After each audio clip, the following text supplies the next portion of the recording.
Hello and welcome to episode 10 of Firearms Training Central Radio, FTC Radio. It's been about a month and a half since I recorded an episode, and part of that was on purpose, and part of that was not on purpose. I took a break for the holidays and found it kind of difficult to get myself organized enough, but I'm back on track, and I've got a great episode for you today. I have Mike Duff from Group 6 Training. Group 6 Training is based out of the Dallas-Fort Worth area.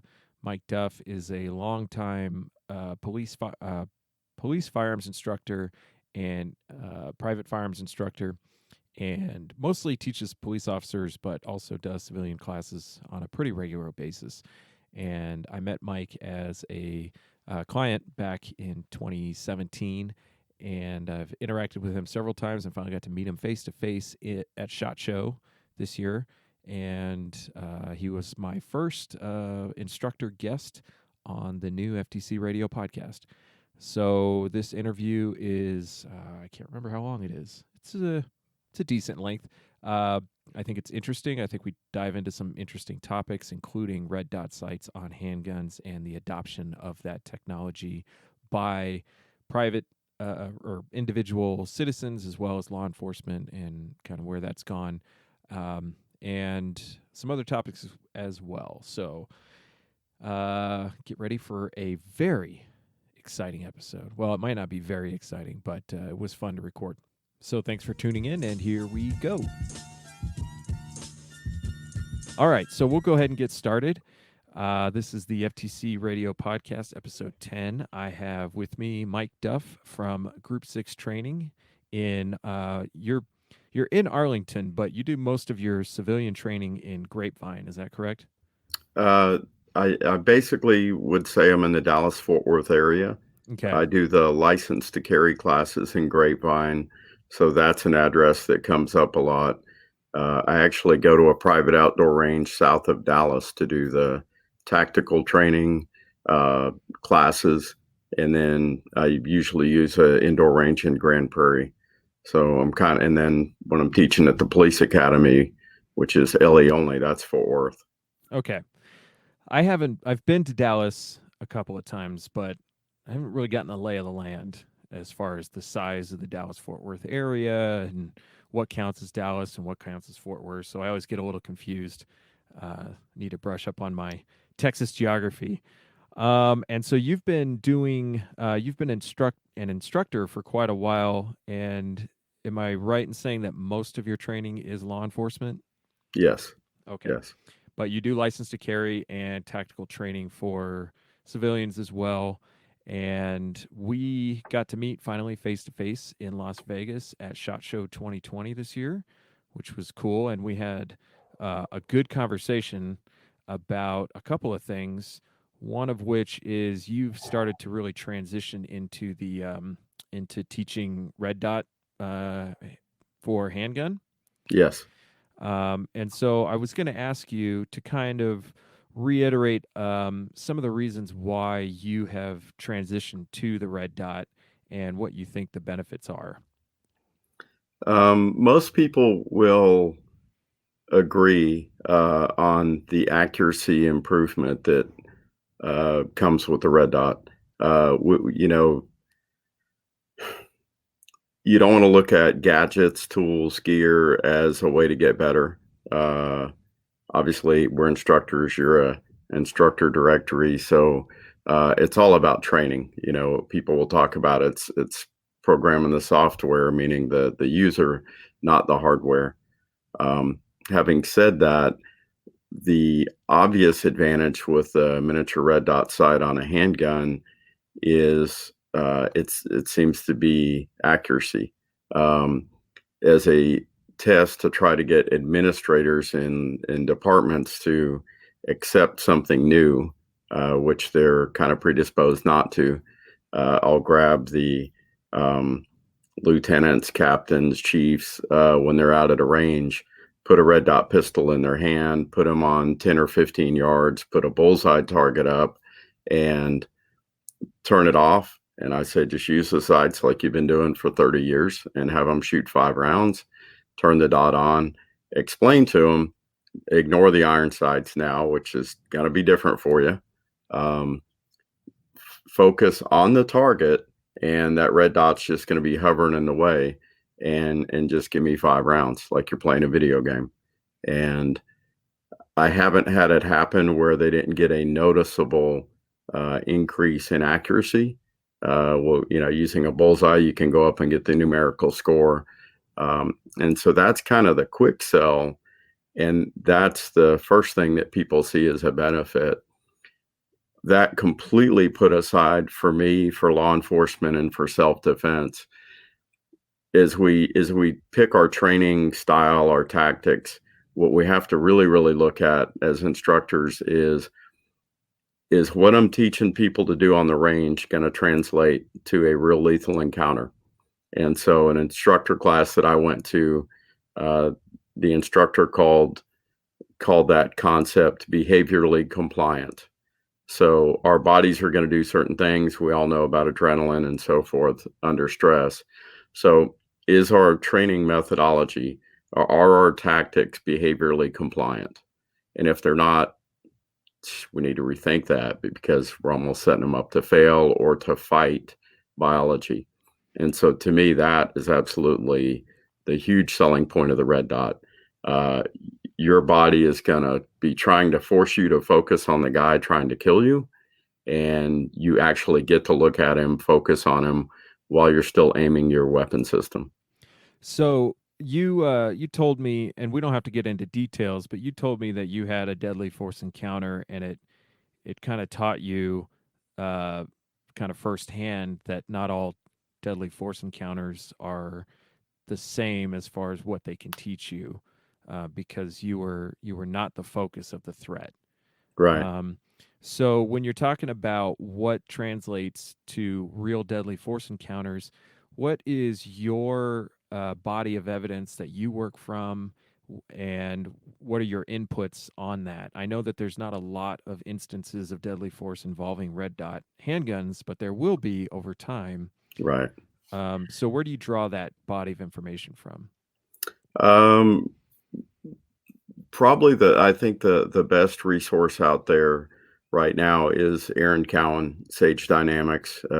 Giving credit where credit is due. I took his red dot instructor class in, I believe it was just last year in 2019. Prior to getting to his class, I had studied his body of work. He's prolific with YouTube videos, and his white paper is probably the industry standard in true research. And you're right, since they're relatively new and carried in small percentages with agencies and individuals, we don't have the data set of numerous encounters with somebody with a red dot. So where he fills that void is he runs a lot of training. He runs a lot of force on force, non-lethal training, and he's got red dot equipped handguns for that. So it's as close as we get to a real encounter. And Yeah. he's got a very, very strictly structured series of scenarios and a very quick but very consistent post interview. So depending on the scenario, and some of them you must keep files or notes on us. I was impressed that you remembered my encounter and the fact that it was I wasn't directly threatened, so I was oddly relaxed and completely focused on the front side. It was, what you could call a shooting, not a gunfight. Um, so I think he actually stages the scenarios to have, like, you're defending a third party versus an intimate self-defense. And then his exit questions go into sightings. So, and he'll have the students do them with iron sights and with a red dot. Um, so he's kind of given that research approach to it, and he definitely sees the benefits. He's documenting the benefits.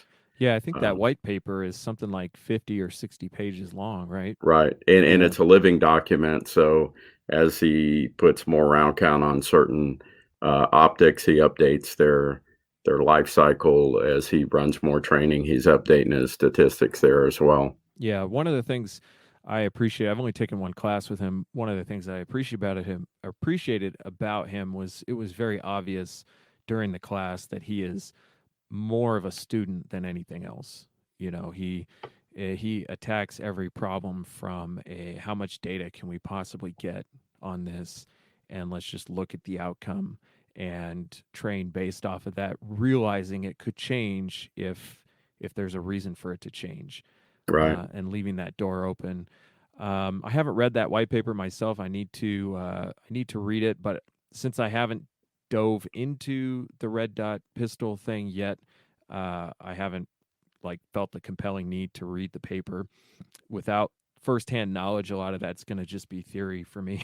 so, Right. Right. um, so yeah, that force on force piece is it's a really important piece of it because with a lack of actual uh, police shootings or civilian shootings, really it's the next best thing. But also, force on force really does do a really good job of simulating a real fight, but at the same time, you have the ability to deconstruct what happened right afterwards and not have to wait for a um, internal affairs or some kind of other interview with the officer where half of them is worrying about how this is going to look after the gunfight. Did I do everything right? Am I going to get in trouble?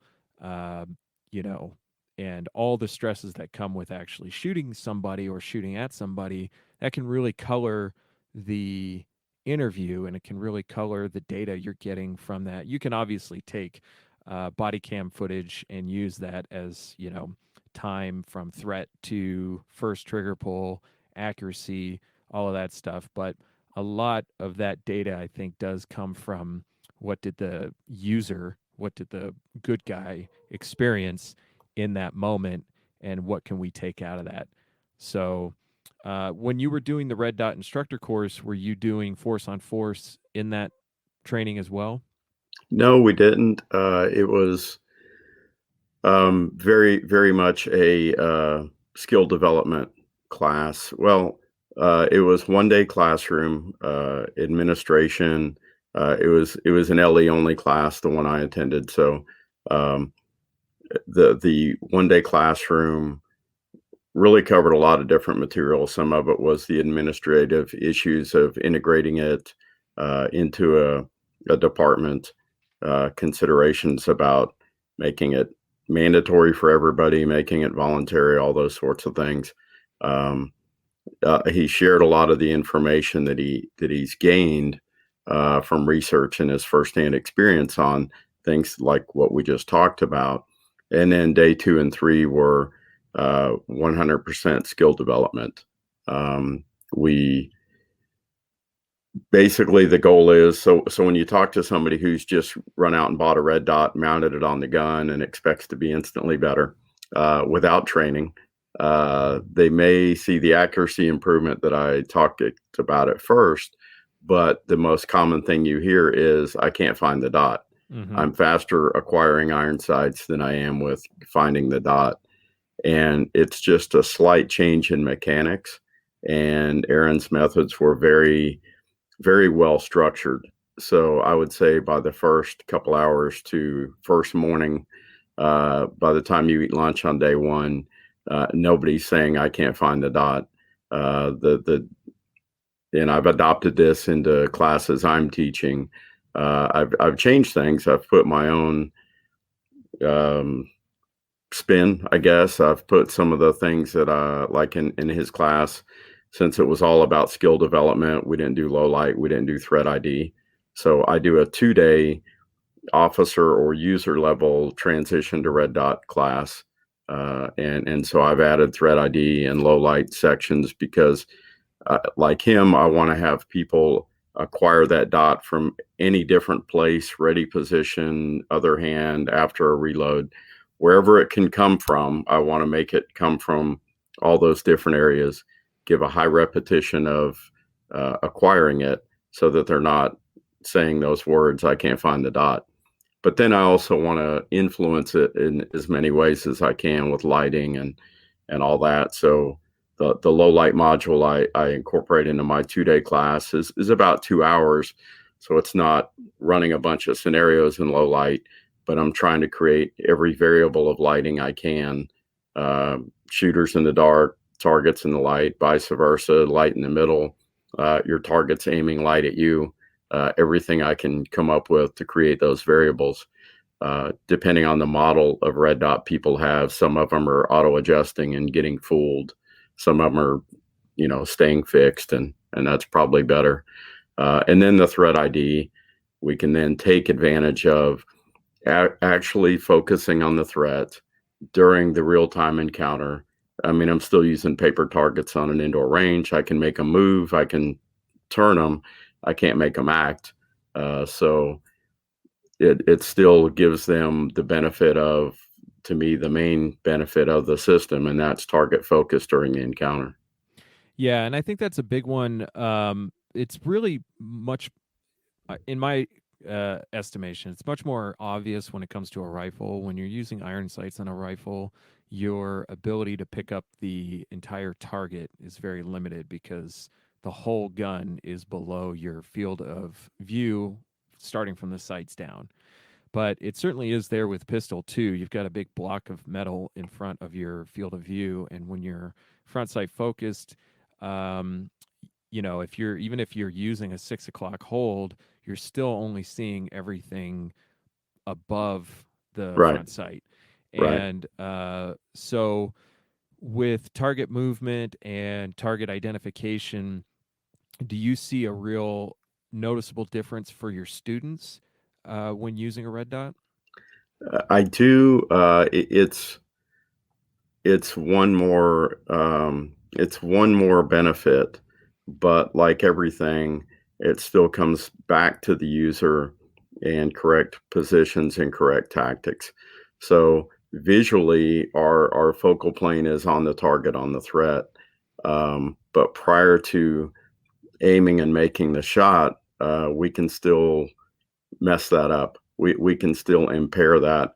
So if we've drawn out, we've brought the gun to eye level, we're focused on the chest, we are committed and about to take the shot. I think there's a slight increase in what we can see with the red dot versus the iron sights.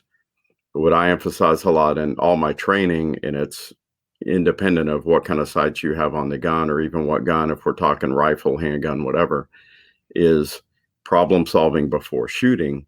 And the physical part of that is to use ready positions. And, we could talk about the different readies and debate that and argue that, and who cares.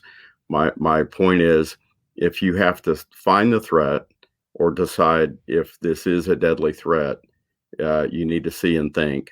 And you can't do that with the gun in your way. And all the range practice we do conditions us that when we bring it to eye level, we kind of assume, the body assumes, oh, we're going to shoot now.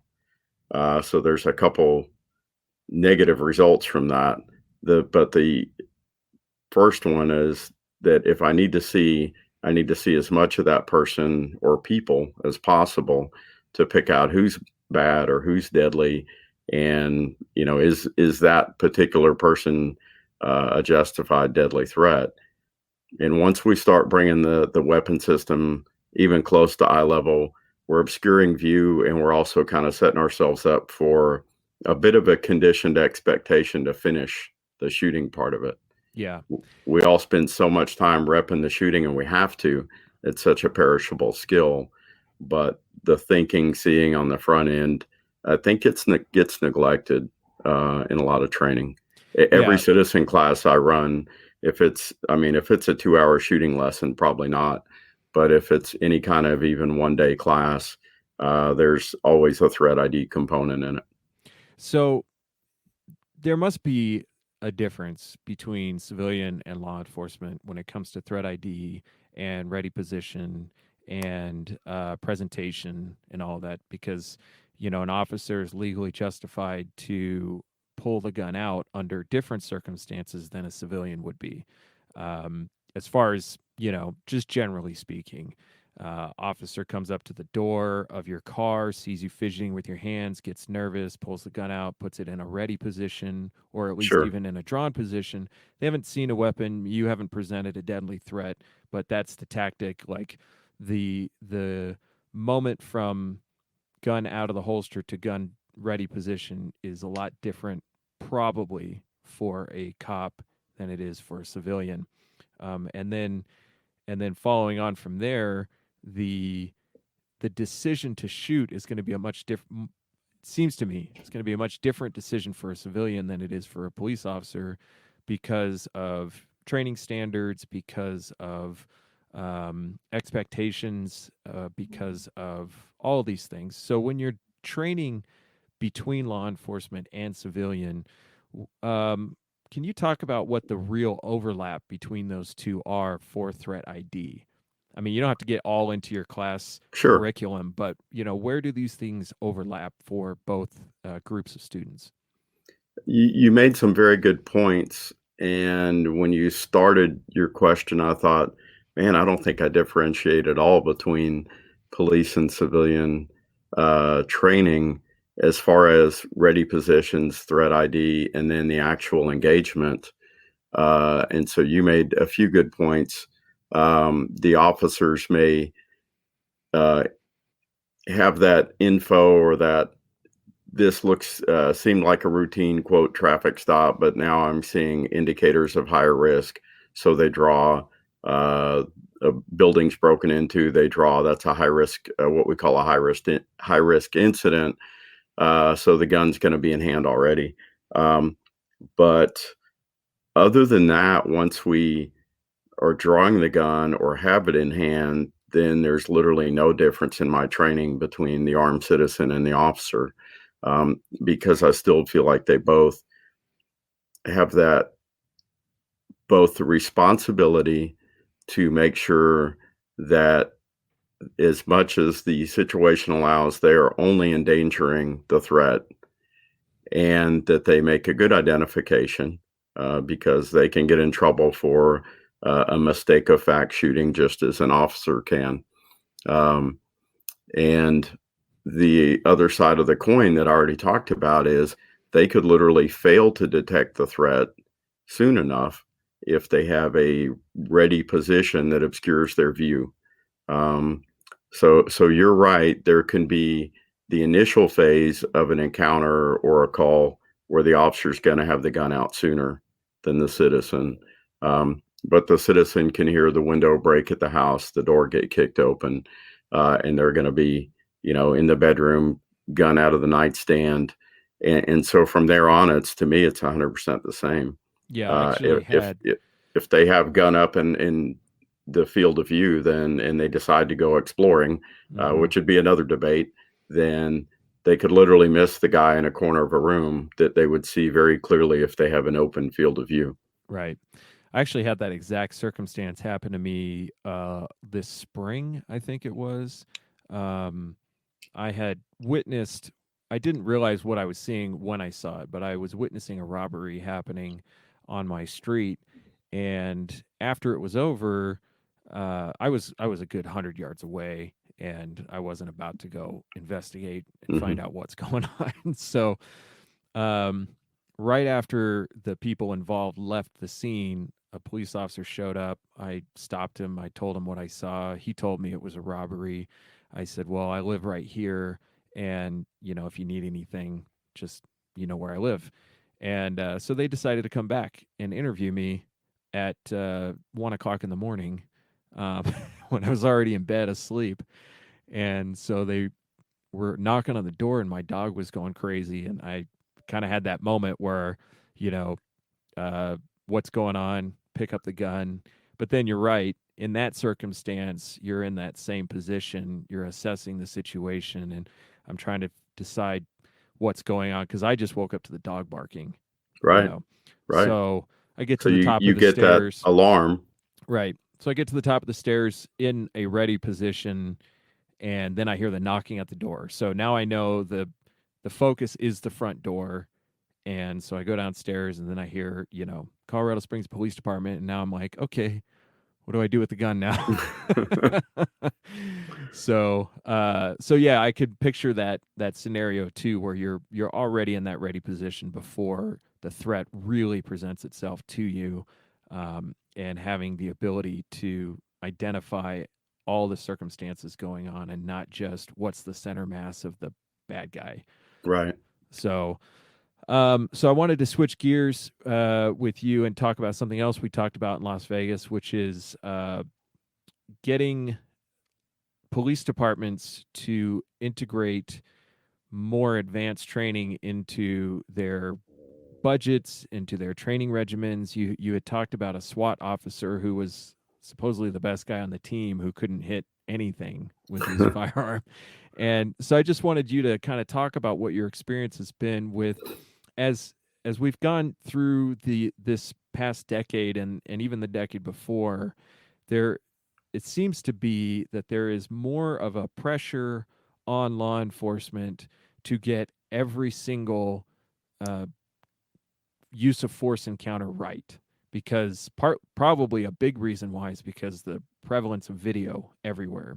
So every single decision that an officer makes when it comes to use of force, there's a really good chance that you're going to be critiqued on, that your actions will be critiqued by a video and not just people's accounts of what happened. And so, and also the social pressure is there now too, that we didn't experience as much as you probably did in the 90s or the 80s or even before that. So every decision is being critiqued now. So it would seem to me that departments would be focusing more on training and training for more than just qualifying on the range. But you have firsthand experience as an instructor who works with a lot of different agencies. So I just wanted you to kind of talk about that. Yeah, my role at the police academy, it's an academy that's not tied to a department. So just last week, I did a firearms instructor class, mostly people that were local in the confusing broad Dallas Fort Worth area. And same with our police academy recruits. We get people from departments from all over. So I do have a um, uh, very interesting and insight into what a lot of different departments do. It's interesting. Yeah, I don't think that police officers get enough training, and yet there are some departments. There are some that use our range when we're not running classes, and so we see the ones that there are departments that are actually, what I guess I would call mid-sized departments. They have almost 100 officers, maybe 80, populations of 30 to 50,000 people, and some of those guys are doing the most training. One department I'm thinking of, they get our range 6 times a year, and they'll have it for a week. And so they were running their training last week while I was running my instructor class. We have 2 different ranges, and they do a good job. A lot of their instructors are part of our cadre, which is made up of people from all over. Um, but in the instructor classes, and from what I know in general out here, um, there are departments that only do the qualification once a year. Or this one really frustrates me. I'll say, "How often do you guys go to the range?" And they say, "We qualify twice a year." Well, the legal requirement is once. So you literally wasted the other trip to the range. Yeah. You took a test twice. Um, so there's a good portion that don't train enough, and yet there are probably a fair amount that are training frequently. And the challenge is, when we do get that time, then what do we do?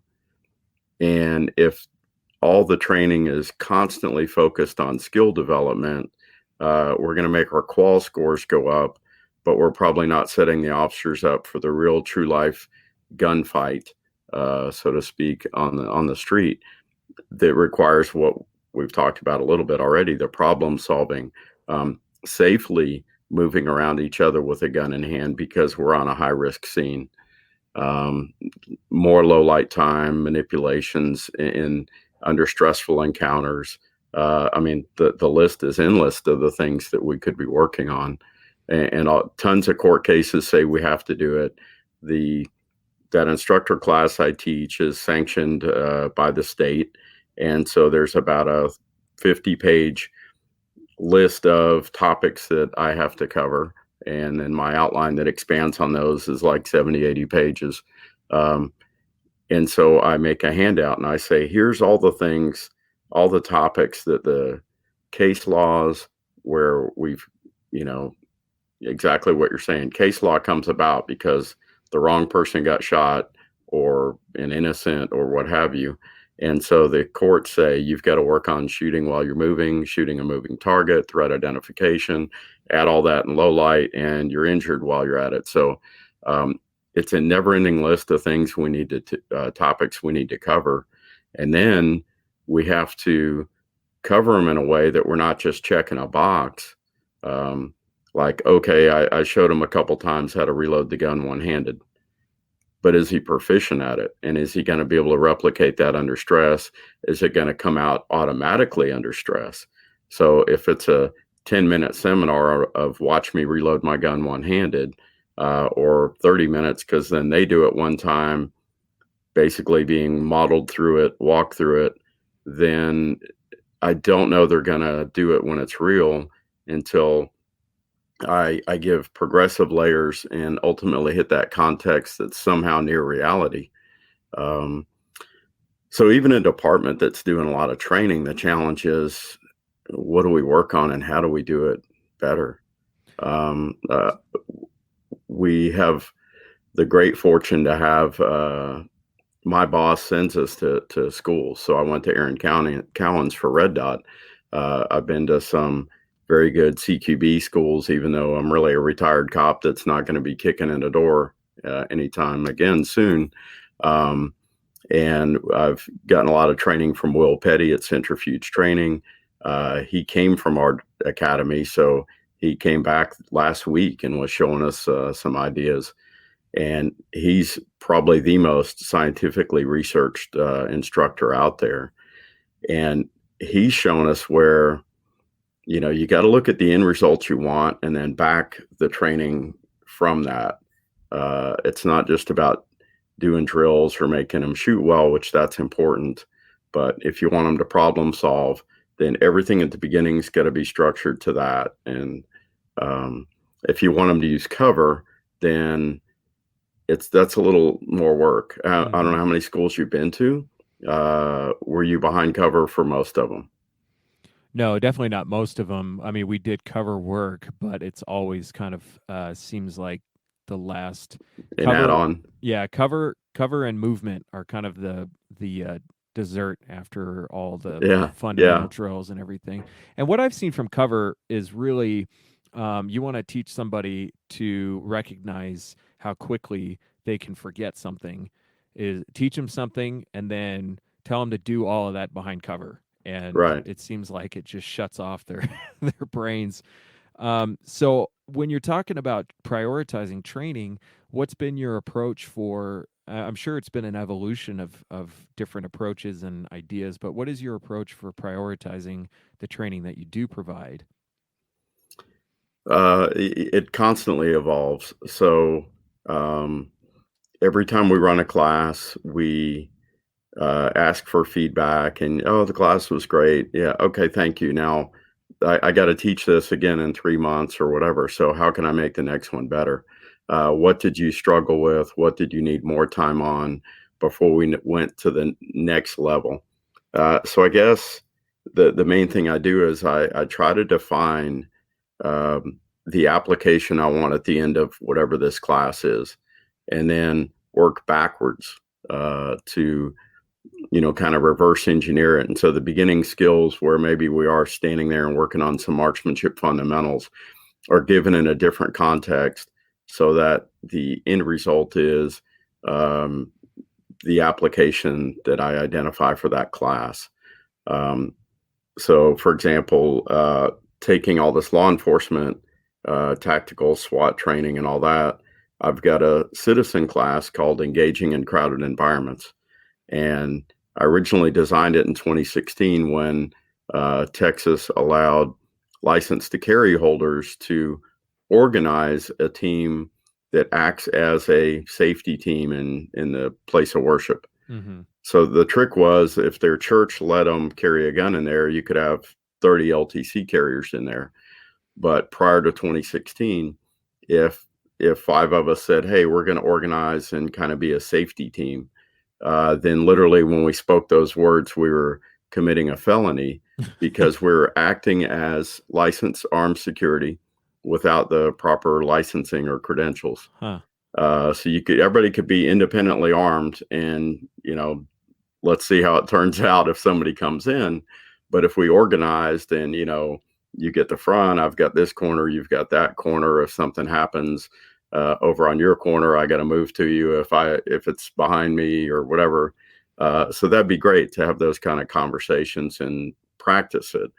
And prior to the law change, they couldn't. And so now after it, they can. So once that was greenlit, I designed training for it. And the big focus of that class isn't how fast can I shoot. It's threat ID, obviously, but you're in the most challenging scenario you could pick. That's like hostage rescue for SWAT in the middle of a school. Yeah. And so at the outdoor range I use, I can get a little bit non-structured. So I have a lot of freestanding targets, and so the end scenario is what the whole class is built toward. And that is that you round this corner, so to speak, and there's a dozen targets, all different depths, and there's a armed target in the middle, or maybe a couple of them, and you have to move with the gun in hand without endangering the other real people in the class, because that represents your teammates, and pick an angle. So like a quick chess game move of there's the bad guy, but these people I'm literally shooting between heads. So probably not a good idea. And if I can kind of see the overall map here, I can see that if I took 2 steps over there, not a big delay, but now 5 of these innocents are no longer in the shot. So, I mean, that's looking at one scenario and building a class to lead up to it. Law enforcement, I guess, the job is so multifaceted, but the big key, and this is something that Will Petty keeps driving home to us and to every agency he trains, is look at the data. The biggest flaw in firearms training for decades is guys like us theorize about what it'll be like to be in a gunfight and what we're going to be able to, what button on the gun we're going to be able to push, and which one's too much of a fine motor skill, and what we'll see or not see regarding sights and things like that. The reality of it is there's thousands and thousands of videos of people shooting at each other, and we got to do our homework and watch a bunch of them. I've been in one shooting, and so that's completely anecdotal. It's, big deal to me, but statistically it's completely irrelevant. I saw my sights. We have a theory on why I saw my sights, but really that's just as insignificant as it can be. We need to look at thousands. And Will does that. And when he does development classes with us, he shares that. And that's where we look at things like, it's convenient to run a range without cover, and look at all the videos where you notice a police officer is standing out in the open. Some of them literally walk away from their car to stand in front of it to get in a shooting, knowing that this is high risk, or the guy's crouching behind his car with a gun, and the officer literally abandons cover. And there's plenty of those. And years ago, I saw that, and I'm like, I need to do more cover modules, more dessert at the end of the class. Right. And he said, that's kind of the problem, is just using that as an example. You've conditioned them to be out in the open, and now you're just trying to fix it. You're trying to Band-Aid it at the end. And so we need to start with cover and teach them how to hold the gun, shoot, draw the gun, but behind cover. Yeah. And it's that kind of really revolutionary way to look at things that I think is going to get us better results. Yeah, I have a theory about why cover messes with people so much. You could tell me if you think it's on point or way off. When you're shooting, you have three focal planes. You've got your rear sight, you got your front sight, and then you have your target. So you got three focal planes, and that's a lot to manage visually, and it takes a time to learn how to focus on the right spot, learn how to see two images and interpret it as one, and all of that Right. stuff. And then you add cover in on that. So now you have four focal planes. Now you have your rear sight, your front sight, your cover, and your target. And I think that it's that fourth layer that confuses people enough to where they forget all the important stuff that they've just learned. And it may not confuse everybody, but that extra visual information and managing that fourth focal plane, moving around it, seeing it without shooting it, all of that stuff, it seems like that's what confuses people. And that's just my own anecdotal sort of observation. I haven't really talked about it very much, uh, but I'm interested to hear what you think of that possibility. I think your insight is really good. We probably I'd never thought of that. I've obviously, if I'm working, say, a vertical piece of cover that represents whatever a threshold of a doorway or the corner of the house, I've got to get my position here. Then I see my rear sight, front sight. Now I'm looking across or by the threshold of the cover, and then my target, or I'm having to actually explore the threshold of the cover to find the target. Yeah, that's. I think you're right. I think that's a good observation. It's a fourth focal plane. It's a fourth thing to look at in a different context or a different way of looking at it. What we realize is that we learn things in context. And so and then once we change context, we get a decline in performance until we get used to the new context and realize, okay, so maybe we spent 2 hours standing in the open in the classic shooting stance because I'm right-handed, right foot's dropped, whatever. And I'm learning how to hold the gun in whatever shooting position I'm going to use. It's unencumbered by any external environmental obstacles or whatever. And so I'm working on grip sights, trigger press, and delivering the shot. And then we change context. Now we could change it because we start the student on dot targets. And I still do that, even though if we're training for self-defense, threat ID, and taking a human life, we need to spend almost all our time on a human-looking target.